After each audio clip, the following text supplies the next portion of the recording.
My name's Ben McLeish, and I'm an activist and a public speaker for a group called the Zeitgeist Movement.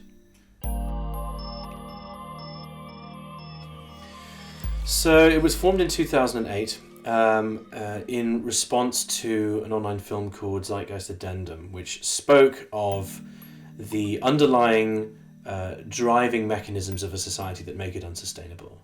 The effect of what money does on production, for example, making things wasteful, making things break early.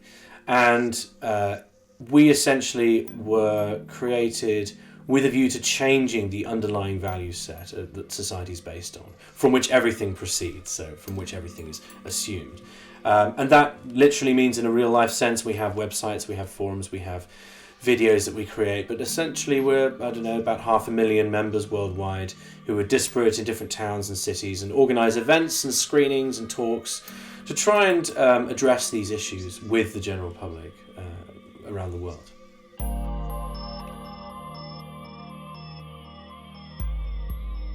Well, at the moment we've got what people are starting to refer to as a multi-dimensional collapse. We're running out of a lot of different resources at the same time. Slowly we're running out of clean water. Slowly our air is getting more polluted. Slowly we're coming to the end of the hydrocarbon era. And arguably not slowly either. And as these things are all coming to an end, they're also coming to an end at the same time as each other.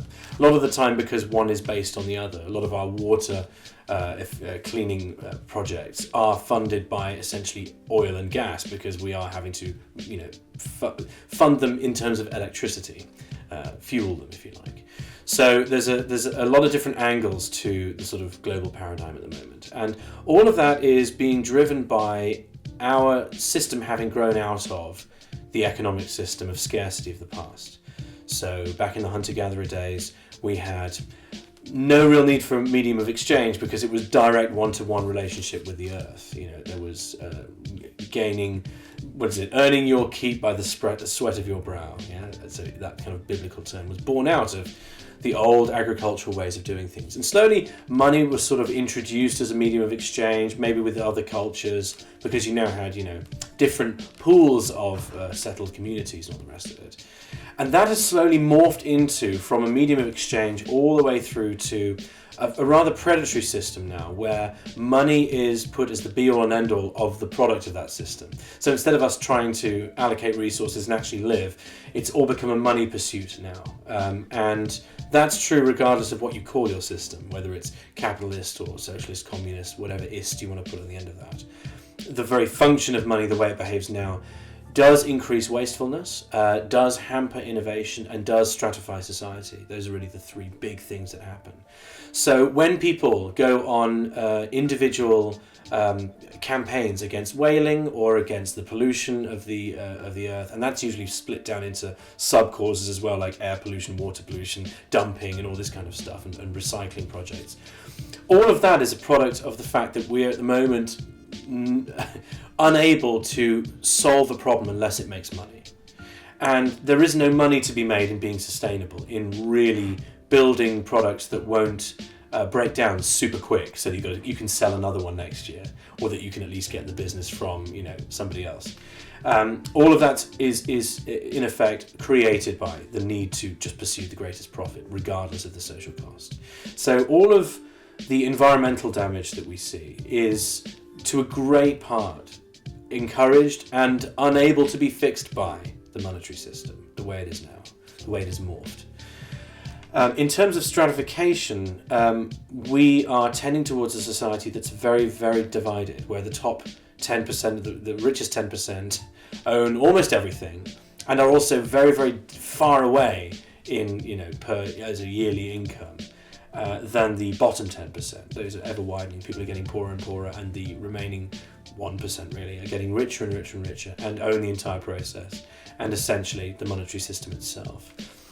And that's being perpetuated through several ways that the money system works upon its population. So we have interest, which is charged to poor accounts because they're in debt or have to survive on loans, and it's essentially given to the rich because, of course, money equals more money in a banking system. You just get more money for having money in the first place. So it's structural classism. It's built into the system that you have an upper class and a lower class.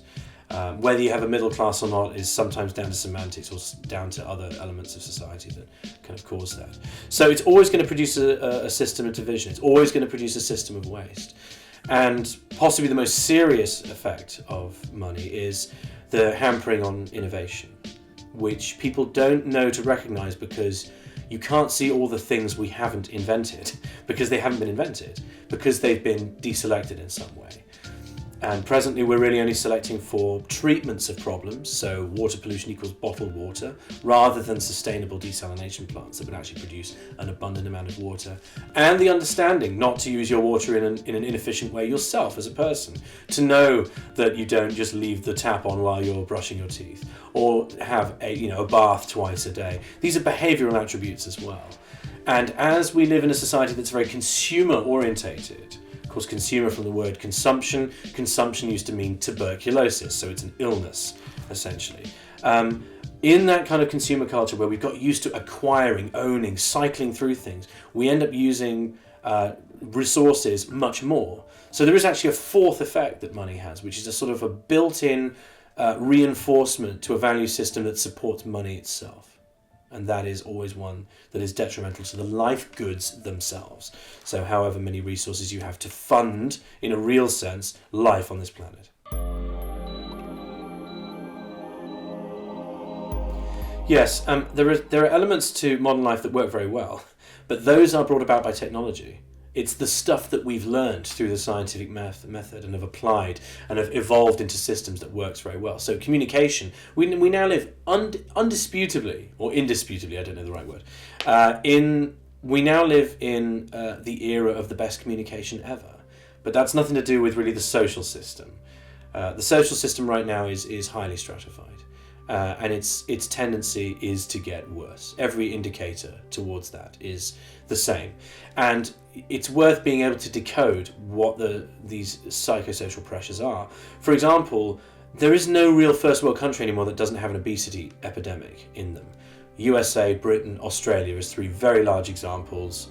And with Australia being the same landmass as the United States, we're talking about a lot of size of land here. There's a huge amount in obesity, and people always put it down to personal failings. Well, in a system that's based on infinite growth, that's based on more and more consumption every year, you have to have obese people. That's the logical byproduct of when you are making everyone buy way more than they literally need. So all of those elements are signs that this system is promoting that kind of behavior, is enforcing that kind of behavior in the sense that it rewards people for acting on the population in that way as well. At the moment, we very much do control people in the sense that profit goes before everything else. Doesn't matter if the good or service you're providing is actually useful or even needed. Just as long as you can do it and somehow get away with it, that's valuable. That adds to the GDP and all the rest of it. That whole model is presupposed everywhere now.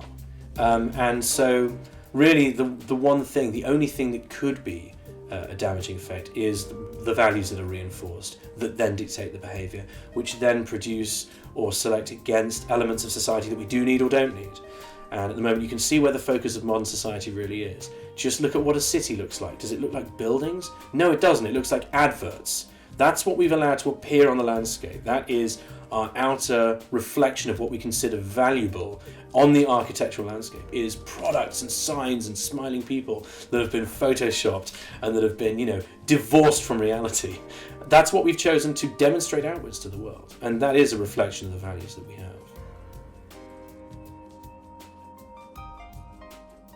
Well, as I often say, a resource-based economy is an economy based on the precepts that people probably think we base our economy on now.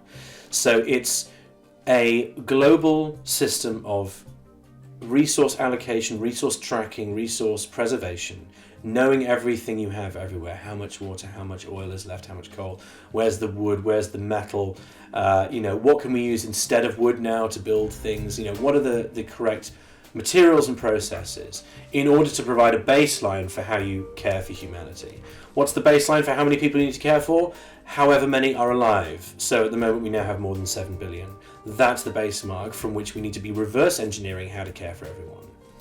And You do that globally because globally is the most efficient way. The human body works in a holistic system as well. You don't just shove a load of organs in and hope they'll somehow, through competitive means, produce a healthy human being. That's simply not how a system works or has ever worked. A system presupposes cooperation. That's what a system is. And no one's arguing against the sewer system right now. So a resource-based economy is basically structured along those lines to understand what you have, where you have it, and then to build a society that has open access, free life goods in the sense of the best healthcare possible by what technology dictates, the best kind of housing, which means also that the housing is essentially free, that you can live anywhere, and free transport, free integrated transport. This is something that people implicitly want, because in our system at the moment, the indicators of inefficiency on a purely systems level, physical travel level, for example, is queuing. There are traffic jams. They are giant, inefficient queues. That's what they're there for.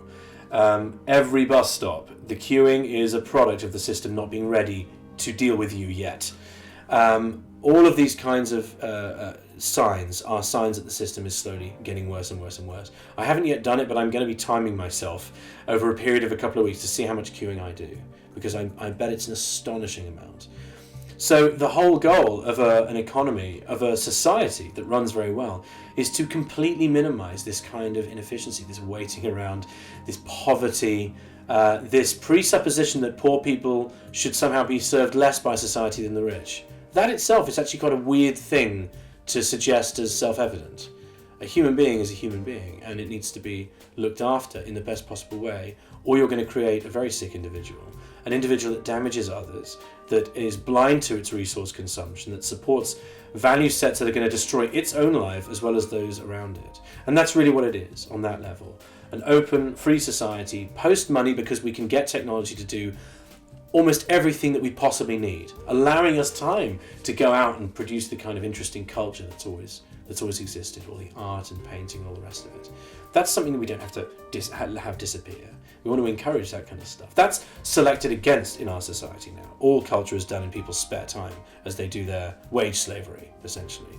So that's the kind of society we want, to be as well serving of the human being as possible, using technology to its fullest.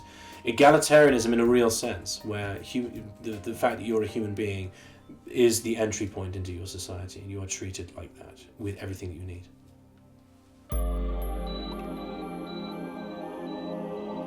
So since the Occupy London started, many of our members have been down there to sort of talk to the people. I've been down there twice, went down, did some food drops and sort of talked on their live stream and things like that. And there's people who set up permanent tents there now and are there every day. Our involvement is really quite simple. We support any movement that is questioning the basics of our system, that is essentially composed of people who are suffering in this system, who are trying to make their voice heard. And the reason that they're out there and around, what is it, almost 2,000 encampments worldwide, is that because the media is completely owned by the systems that actually benefit from the society anyway, there's no way of really getting your point of view across anymore. Now that's changed with the internet in quite a radical way, and that's really the reason why Occupy exists, is because it spread through the information on the internet. People realise this. And they're going out there to let themselves finally be represented, to force the media to have a look at them, and to question the banking system, and to have some very specific reform requests. Now, the Zeitgeist movement isn't about reform, because we can't really fix anything within the entire frame of reference that we're based in. So we're there to promote the ideas of a resource-based economy based on the train of thought that sits behind it. Not to argue better for it, but to say, listen, this is why we've come to these conclusions, where the monetary system is ultimately going. And if you're part of a movement like Occupy and all you're after is reform, you're going to end up with either something much worse, like what happened in Egypt, where they essentially swapped one dictator for a military dictatorship, and then another one, and all the rest of it. They don't know the right thing to ask for. It's been forgotten what's actually valuable. So we're there to provide that as the background, and to support and show solidarity, but at the same time try and lift the discourse to include the globe, because anybody who's saying bring our jobs back, or is saying England must be great again, all this kind of stuff, is using specifications that are no longer valid. There's no such thing as a country. Countries were invented by human beings, and not by nature. There aren't any borders apart from the geographic physical borders where land and sea divide or something like that. And that's environment driven, really. And there's no such thing as bringing the jobs back either, because one of the key things that we talk about, especially at Occupy London, is automation, technology is getting to that point now where we can mechanize almost anything. Instead of employing human beings in a factory that get tired, that talk, that can slow down their work or speed up, they can become ill, they have to take holiday, they need paying. You can replace all those with efficient mechanization and robotics that does the job 10 times as quickly with more accuracy, and it's cheaper. And that's being employed everywhere, but people don't really notice that yet. They don't realize what the general trend is. So when we go there and people are saying, bring the jobs back, we're saying, well, listen, jobs are being shrunk as a pool for income. So what do you base your society on when income no longer is something that you can fairly suggest as a baseline for everyone to engage in their society with? What do you do when that's gone and you have 30% unemployment, 40%, what about 60% unemployment, and increasing debt? Isn't it time you switch the model around and say, listen, there is no such thing as debt anyway. There's no such thing as the idea of employment or jobs. So since we have all these systems that can mechanize and produce in abundance and can create things very quickly and in a large scale, so you do have things like, milk lakes and food mountains, isn't it time to switch that all around and say, instead of that, making that waste and money the priority, why don't you just say all those mechanized systems need to be built out to deliberately take care of everyone, and you switch out the earning mechanisms, so then people can go and do what they really are interested in. And people always say, well, in a system where everything's free and it's all homogenized and everything looks the same apparently, people will just be lazy. People don't do anything. And it's actually the other way around, isn't it? Because the more you do a job that you hate, the more you're not interested in doing anything else when you get home. You just want to withdraw into yourself and do nothing, go to sleep, and hate the fact that you've spent most of your day, of which you have a limited number, in something that you have no emotional investment in, that you're only doing for the money. That's the only reason you do it, for the money. Without the money, you wouldn't do it, would you? But what would you do? Well, most of the people I ask would like to do something socially relevant. They'd like to, learn sign language to help deaf people. All of these, many of them want to teach. It's always social jobs that people are actually interested in, or pro bono lawyer work, or that kind of thing. So the tendency of humanity has always been to the positive. It's just not been reinforced yet in our society. Yes, so it's kind of the idea that when you're a kid, you've got all this curiosity and it's taken away from you. Yes, exactly.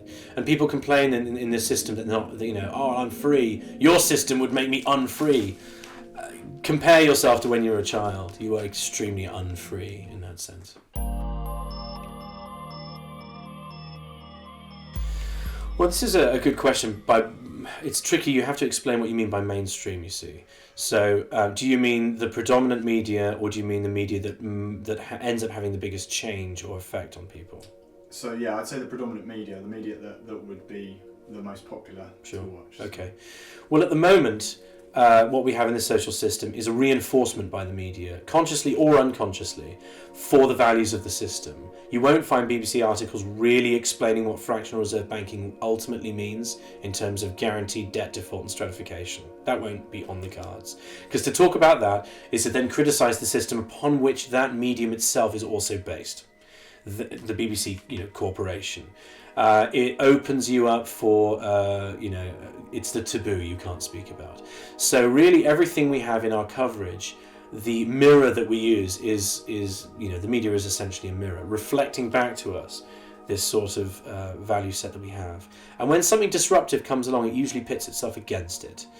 So the role that I see the immediate media playing in the changing society is the first move is to fight it, is to discredit, to debunk, to complain, to attack and produce propaganda pieces against the basic understandings of what it means to build a society on actual life values of nature and real life, and not the contrived mythological centre that most of our society has, where it's based on precepts that are just simply old. But there's a sort of another angle to the way that the mainstream media can be used to move from one system to another. Ultimately, the way that we communicate these days is so effective now, can reach so many people through all the combined media that we have, that in order to educate everyone, we can now educate so many people compared to what our school system used to be able to do in the 60s. That would reach very few people, and it would be one generation apart every single time as well. It would be very slow. Now it's a continual learning curve. So I think that the mainstream media will actually change, hopefully, into something that can inform its citizens about what it means to live on a planet that's in the middle of a lot of nothing, and it is our only home, and that we need to work together. That can be a powerful voice booster to get that information out there. But it's a real battle to make the media themselves understand what a resource-based economy is, a means-based economy, if you like, one that's based on life means. Because so much of the media is informed by its precepts, and also, of course, by the interests of advertisers, in the case where they do have advertising. Advertising requires a popular medium in order to reach a lot of people, to sell products that are usually completely useless, right? And in other words, themselves based on inefficient and impractical and non-valuable economic behaviours. So it's really an uphill battle against that vetting process, against that structural censorship based on what can be talked about to keep the means of the media, advertising, still invested. So it's a tricky uphill battle for the media. They will find it just as hard as we do to have a coherent conversation and not be coloured by your cultural precepts that you've inherited and just sort of absorbed by whichever environment you happen to live in. Sure, so it's usually a day-long festival in multiple areas. There's always a main event somewhere. It's the one that's been worked on by, Peter Joseph, who is a prominent Zeitgeist movement member. But also people organise their own. And the goal is to employ art and the creative sort of expressive means to communicate sustainable values, to communicate the logic of how to look at the world in a way that is reinforcing for you and the environment around you and the people around you, which then of course reinforces you back because you're only as safe as the next person. And that is once a year, and involves a lot of artists, maybe famous artists, who broadly agree or specifically agree with our direction, or who also come from very important angles with respect to what it means to be sustainable and to be human orientated and environment orientated. And it's a day in which to use the creative process, that emotional power of art, to communicate those ways in something other than just simple lecture presentation, spoken word narrative, because it's more engaging. And of course I was thinking about this yesterday, this is really what art is, isn't it? Other than an example of what the culture is feeling, because it's produced this art and it looks a certain way, so you get a sense of what was affecting the artist. Of course, art is also the place where new ideas and taboos are sort of exposed and worked on, because you can smuggle ideas and you can smuggle taboos into something that can be accepted by culture through the enjoyable process of the art itself. So very, very pretty music that has a message that sort of gets brought along with it that you wouldn't be able to just say if you were just reading the lyrics out loud, for example. Or very beautiful visual pieces that are arresting to the human being, that also communicate things that you may not have engaged with if you'd not been interested in the beautiful graphics to begin with. That's what art has always been, and that's why most of the powerful social change has always been through very evocative art and broadly speaking, that cultural process. On the other side, of course, you can gauge the cultural process for what money is doing to the system.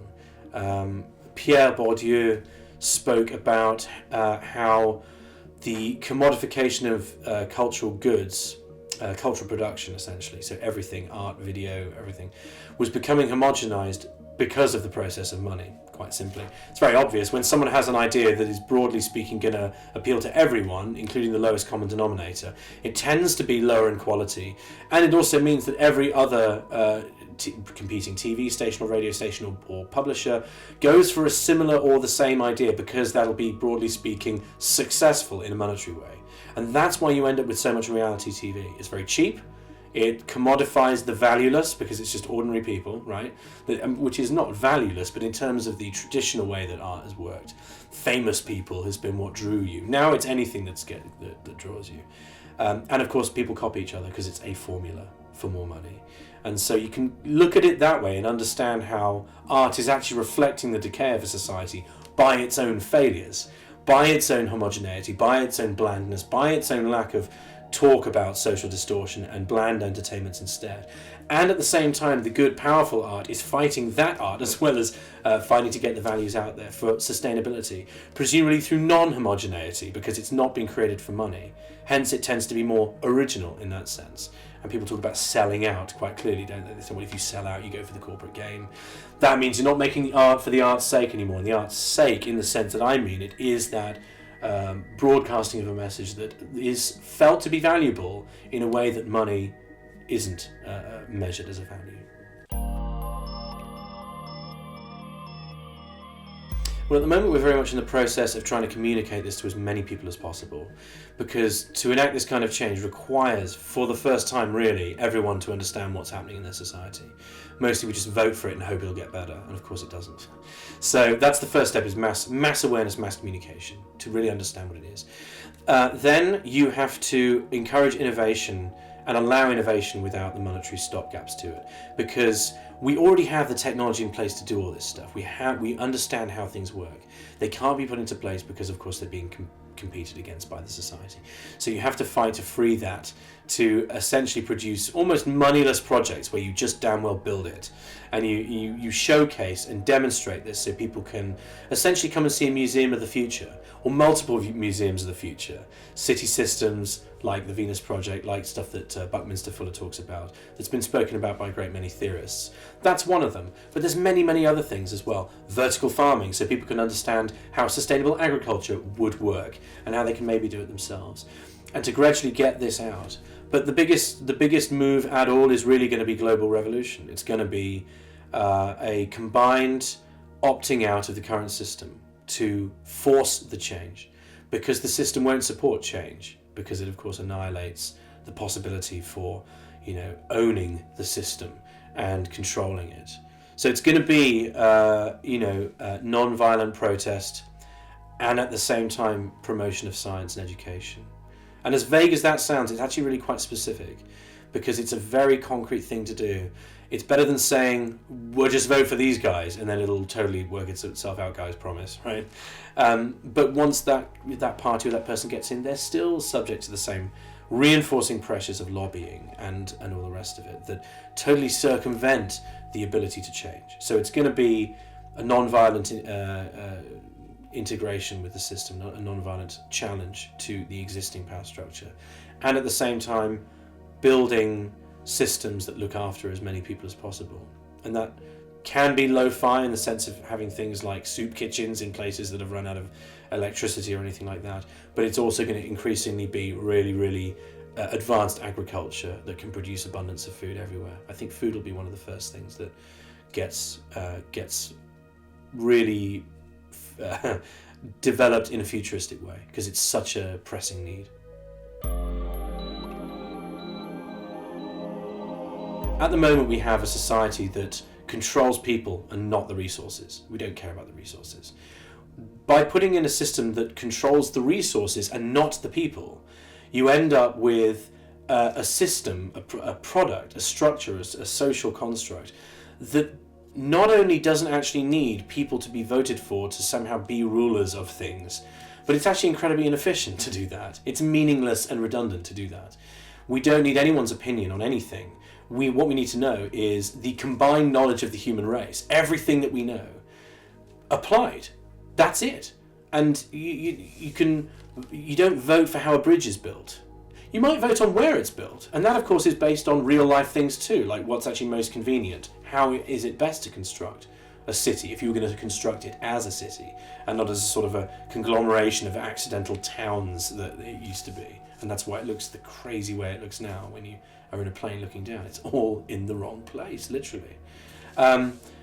So you don't need that kind of power structure. And of course, power structures tend to try and preserve themselves. People who are in power want to stay in power. Look at the Middle East. Look at like 30, 40, 50 years of rule by despotic tyrants. They're never nice people, are they? Because they've tried to cling to power, because that's the value of being in that position, is to own stuff and to own processes and to have people as subjects. As an English person, I'm still a subject in the sense that I'm subjected to something. This is extremely shame-inducing.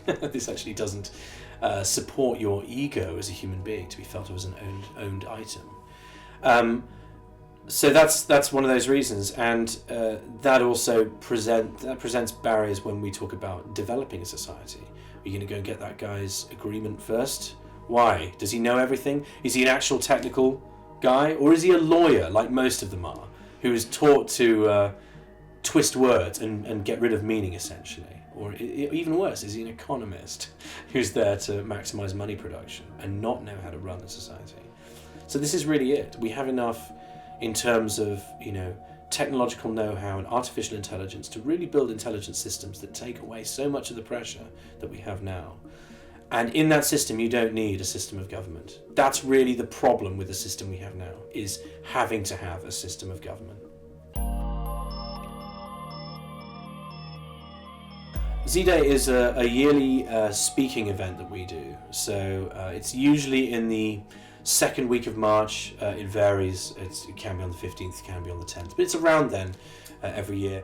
And we bring many speakers together to address the general public on what it means to be in the movement, what the general precepts are that we talk about, the current state of technology, education, the media, innovation. We talk about all this kind of stuff to be sort of a public think tank, if you like, and to engage the public with that. And it's very effective, because if you don't go and do real life events and you just have it on the internet, well, that sort of only selects a certain group of people.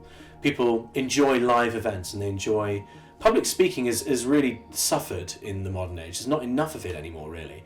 And so we do that, a once a year thing. Global as well, we have 300 or 400 events that happen every year. Locally organised by people who want to organise them, and they range from screenings of films all the way through to 8-hour lecture series by many different people.